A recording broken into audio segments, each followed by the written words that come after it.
With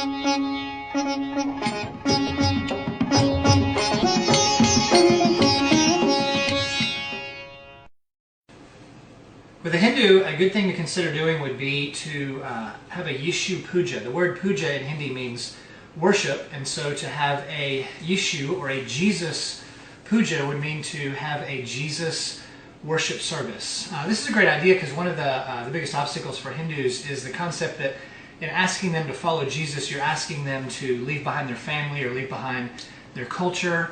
And so what we want to do is we want to show Hindus that it's absolutely appropriate to worship Jesus in a culturally relevant way. And so we're going to walk through sort of some of the elements that we would use to do that and what it would look like to do a Yeshu Puja with your Hindu friend. Now, one thing is it's nice to have a table. Like you see, you want to have the elements elevated off the ground, and so that this table can just be 2 or 3 inches off the ground. This is actually a box top covered in a tablecloth. But just anything that keeps them off the ground. I've even used a piece of newspaper before. As long as it's not touching the ground, you're fine. It's good to put some flowers. These aren't mandatory, but they add some decoration. Maybe it's sort of like putting flowers in front of the altar at church. Just sort of provide something pretty to look at. Another element you see here is a metal plate in the middle of the table, and on that plate you would put, this is called a diya, a lamp basically. It has oil in it and a wick. You could use a candle if you wanted to. In North America, these came from India, but you could use a candle if you wanted to. Also would have a incense holder, and again you could use one of the wooden kind where it would hold the incense horizontally. This kind will hold the incense more vertically. Put the incense in there like that. And we'll get started. Let me tell you a little bit about this diya. A Hindu would light a diya before they would do a puja ceremony for any one of their gods. It doesn't really matter what god it is, so the diya isn't associated with any particular god, but it's also a very appropriate element in worshiping Jesus. We know that Jesus said that he was the light of the world, that whoever believes in him won't walk in darkness, but will have the light of life, and that he calls us to be the light of the world. In fact, even commands that you wouldn't take a lamp and put it underneath a bowl. Instead, you'd take a lamp and you'd put it on a stand, and it would give light to everyone in the room. And of course, as Jesus spoke about a light and a lamp, he was talking about an oil lamp that would have been very similar to this lamp. Incense, another very common element for Hindus. They would light incense anytime they were going to have one of these pujas, but incense is also a very common biblical item. And so in the Old Testament it was used in the temple, and incense would be offered to God to be a sweet aroma, a pleasant fragrance to him. The worship of the Israelites was to be sweet and fragrant, and the incense was to represent that. Or in the book of Revelation, the incense represents the prayers of the saints. And so we would explain to our Hindu friends that we want our worship, in Hindi our bhakti, to be pleasing to God. We want, as we pray, as we sing, as we are in his word, that our time with him would be a sweet fragrance to him, just like the incense is a sweet fragrance. Another thing that would be a common element of a puja would be some sort of chant. Now, typically this would be Sanskrit, and there's a very famous chant that Hindus will chant that basically begs that they want to know truth. They want to be moved from untruth to truth. They want to be moved from darkness to light. They want to be moved from death to immortality. It's called the Asatoma mantra, and it really echoes the words of Jesus himself as he says that I am the way, and I am the truth, and I am the life. It's an appropriate prayer to pray to Yeshu, that we want to have truth in our lives. We want to have light. We want to have immortality. So we'll chant that together. Asatoma sadgamaya, Asatoma sadgamaya, Tamasoma jyotirgamaya,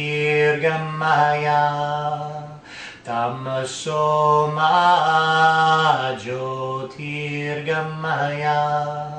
Mrityorma Amritam Gamaya Mrityorma Amritam Gamaya Asatoma. Another element that would often be a part of a puja would be a coconut. Hindus will take the coconut and they will take them to the temple and they will actually break them in front of the temple. Again, no matter what deity they're worshiping, the coconut has nothing to do with any particular idol, but whatever god the Hindu is worshiping, they will break a coconut in that god's honor. And we find the coconut to be a really valuable symbol in explaining who Jesus was and what Jesus did. You know, if you think of the coconut, it's not a very attractive fruit.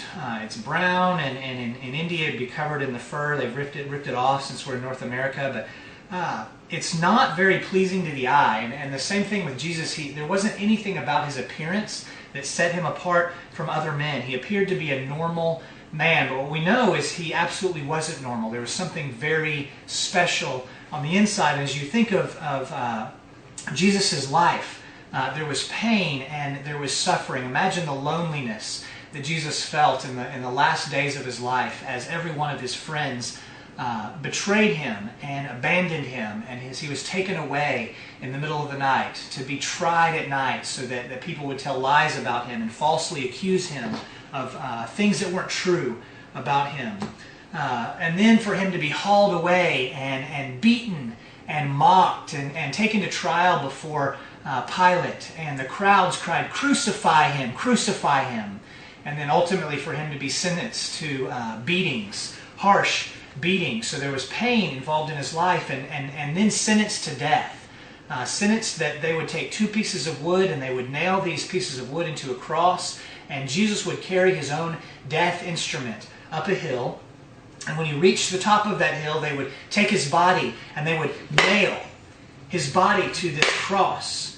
And as he hung there, the blood poured out of him. They put a crown of thorns on his head, and he said, my God, why have you forsaken me?" He was in such pain and such agony.